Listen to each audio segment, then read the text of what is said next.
One of the most recurrent dictums regarding European elections is that they are not about Europe, a statement which reflects the common perception of European Parliament elections as second-order national contests. The implications of this model have altogether been assessed at the voter choice level, most notably in terms of voter turnout with reference to punishing incumbents and greater expressive voting.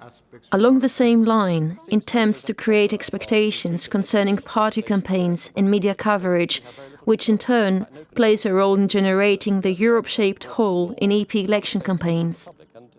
It should be pointed out that the 2009 elections marked the 30th anniversary of the first direct elections to the European Parliament. As yet, there is little semblance between this initial plebiscite and the elections that took place in early summer of 2009. In 30 years, the number of MEPs being elected increased from 410 to nearly 736 members. The electorate almost doubled, from over 190 million in 9 countries to 375 million voters in 27 countries, whereby the Parliament saw a massive expansion of its powers within the European Union. Despite these leaps and bounds, there still remains a persistent problem, that is, the relative insignificance of the European elections. In a seminal article published in the aftermath of the 1979 elections, Raif and Schmidt defined EP elections as second-order national elections because no government was formed as a result of them. What's even more important is that the present model has a twofold dimension. First, the stakes are lower than that of first-order elections, since they have no immediate impact on the formation of executives. A second aspect is that they are not necessarily about the offices which stand up for these alleged elections. Conceding that the latter are fought on national issues, but lacking national salience, the second-order model, then, suggests that EP elections have been competing over domestic issues rather than addressing Europe overall, and so they are treated as mid-term national contests. Not alarmingly, most issues were to be evaluated as mixed for a variety of reasons. Whereas the EP elections were contextualized and framed in national terms relevant to domestic political contexts, policy issues themselves could not be wholly isolated from EU policymaking. While employment and economic affairs were considered the most salient issues during the campaign, enlargement and the Lisbon Treaty were among the less significant matters added to terrorism and security. Issues striking a European appeal across EU 27 countries were climate change, economic affairs, without disregarding the Treaty of Lisbon. Other thematic concerns, such as employment and immigration, by contrast, were subject to national framing, with job creation being seen as a huge national responsibility. The degree of Europeanization varied considerably in the member states. Germany, for instance, had the most Europeanized campaign, even though the impending federal elections of September 2009 led politicians to define their positions in advance for the national contest, whilst giving them a European flavor. The major parties, namely the centre-right Christian Democratic Union, Christian Social Union, alongside the Social Democratic Party, implied that their domestic recipes for employment and social protection could be Europeanized, serving as models for other EU members. Indeed, their broad vision of a social market economy was widely shared by other EU states and the European Commission. 2 non-Eurozone states like Denmark and Sweden had in like manner Europeanized campaigns. The Global Summit on Climate Change in Copenhagen in December 2009 and such other transnational issues as international crime and border security dominated the debate in Denmark. On the other side, the environment and energy policy were high on the agenda in Sweden, where a heated debate among European legislators pertaining to cross-border healthcare figured in the campaign. Likewise, the regulation of internet communications gained an unexpected salience owing to the emergence of the so-called Pirate Party that was bound to privacy rights and to the unlimited use of peer-to-peer networks.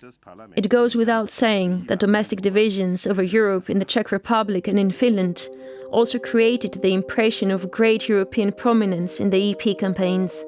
European framing arose on grounds of concern over employment and security matters relatively linked to immigration and anxiety, by which the Turkish accession and eastern enlargement would precipitate unemployment and a collapse of the social security system. Perceived as home to the EU institutions, Belgium saw a campaign that might evince speculation over who would assume key post viz. Commission President, Council EU President, and High Representative in the post-Lisbon era, with a preference shown for pro-integrationists. Its EP campaign, however, was overshadowed by regional elections in Flanders, Wallonia, and the German-speaking communities. On a similar note, European framing in Greece sought to portray the country as a getaway to Europe, where immigration and the border security were viewed as key electoral subjects in the campaign. Although they were carried on being sensitive topics, traditional and national anxieties in divided Cyprus could not be separated from the European framing, and this was to some extent a Europeanization of a national agenda, therefore an attempt to legitimize it. The same applies to Estonia, where the EU's common foreign and security policy topped the agenda due to fears of Russian dominance and threats to the security of energy supplies. The fear of Russian cuts to their supplies impels Estonian people to support a common EU energy policy, but also to criticize bilateral agreements, including the Russia-German Nord Stream pipelines under the Baltic Sea. Hungary, Ireland, Latvia, Italy and Slovenia, to name but a few, have had considerable national campaign frames, which might be explained by the imminence of 2010 Hungarian parliamentary elections. Higher European salience could be equally expected in Ireland, with a foreseen second referendum on the Lisbon Treaty on the 2nd of October 2009 and Slovenia's recent EU presidency. Elsewhere in Italy, European salience is elucidated by the prominence of national scandals, whereas in Latvia the major reasons revolved around ethnic divisions between Latvians and Russians and objections to adopting the euro as a solution to enliven the economic downturn. As far as framing and salience of individual topics are concerned, economic and financial affairs were essentially the two conspicuous for most states.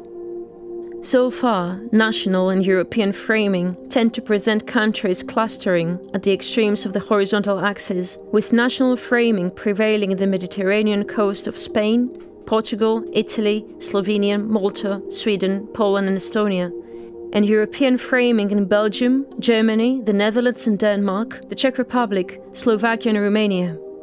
Aside from these, unemployment and social protection reflect a national framing, except in Finland. With an almost equal division on either side of national and European target, climate change and energy were highly impactful in 16 countries out of the EU 27. Recording unusual salience and European framing have demonstrated that the debate on the labelled green economy was intense in Belgium, apart from Lithuania, where the closure of a nuclear plant was among the electoral priorities. By the same token, the environment in Malta was prominent, yet only framed from a national perspective, since the main issue focused exclusively on water production for the island's own consumption. Then again, foreign affairs had nevertheless a national framing and low salience that some would equate it with protecting national interests, as in the following list: the UK, Austria, Italy, France, Spain, Portugal, Ireland, Latvia, and Hungary. A better European framing in Estonia and Romania was related to concerns over energy, while in the Czech Republic and Germany, possibly assigned to its traditional Europeanization of national goals in the foreign policy. EU enlargement, particularly to Bulgaria and Romania, in relation to prospects of welcoming Croatia in 2010 and other Balkan states shortly thereafter, had low salience for the large part. Moreover, immigration, with its connotation of defining otherness and exclusion, was a noteworthy issue in the Netherlands, while on the other hand, high salience was linked to the real national matters. Respectively, national framing dominated because voters saw national governments as responsible for acting upon it, even though some sought an enhanced cooperation via Frontex, the European Border Management Agency. The issue had low salience in Spain, which, like Malta, had sought and secured some EU cooperation to manage illegal immigration, especially through the Canary Islands. In Italy, another state with problems relating to migration, a European framing showed interest in EU action because its brevity compels it to rely on European aid in order to manage migration. The Finns Party, formerly known as the True Finns in Finland, has taken a tough line on immigration. The issue in Denmark gained extraordinary salience as a result of the Metok judgment of the European Court of Justice in 2008, overruling national restrictions on the rights of immigrants' families to join them. The threat of global terrorism had somewhat low salience and mixed framing, except in Spain and the UK, both of which had suffered international terrorism. Environmentalist references to food security and overfishing did not lead to the current issues, though became major sources of contention during the campaign other than in Estonia, Finland, Lithuania and Latvia, where national framing was marked. Constitutional reform and the prospect of the ratification of the Lisbon Treaty, following a second Irish referendum on the 2nd of October 2009, had a low salience yet a European-wide frame. In Ireland, the imminent referendum and treaty debate were attached to concerns over the deteriorating economy and prospective post-Lisbon influence in the EU.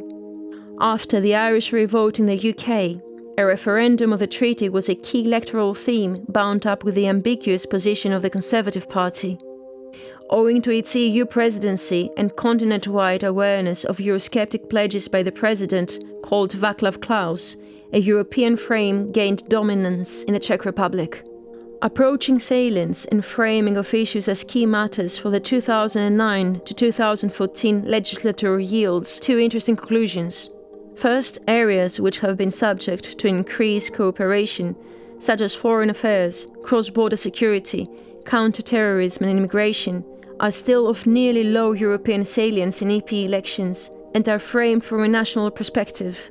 The disjunction between politics and policy at the EU level reflects in part the constitutional distribution of authority, since many of the issues that have been dealt with by the European Parliament were not spaces of party confrontation during the campaign.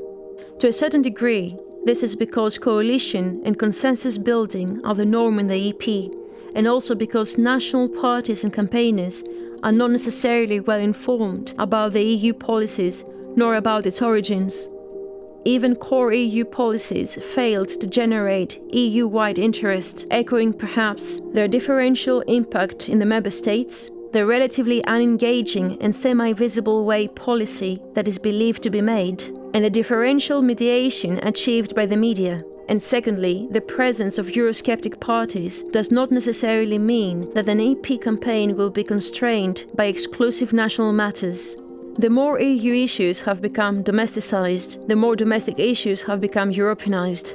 In spite of this merging of dimensions, national framing is still expanding its ascendancy. In most states, the we called to the polls is seen as we the nation, rather than we the Europeans. Even so, there is still evidence for potential European framing on other issues of transnational concern, like the global financial crisis, energy security and climate change. Despite this, much has to be done, providing that such issues are to be shown by the electorate as having an equal relevance across the EU. The anticipated emphasis on EU-level measures employed to combat terrorism, boost cross-border security and manage immigration persuades governments more apparently than it does to voters.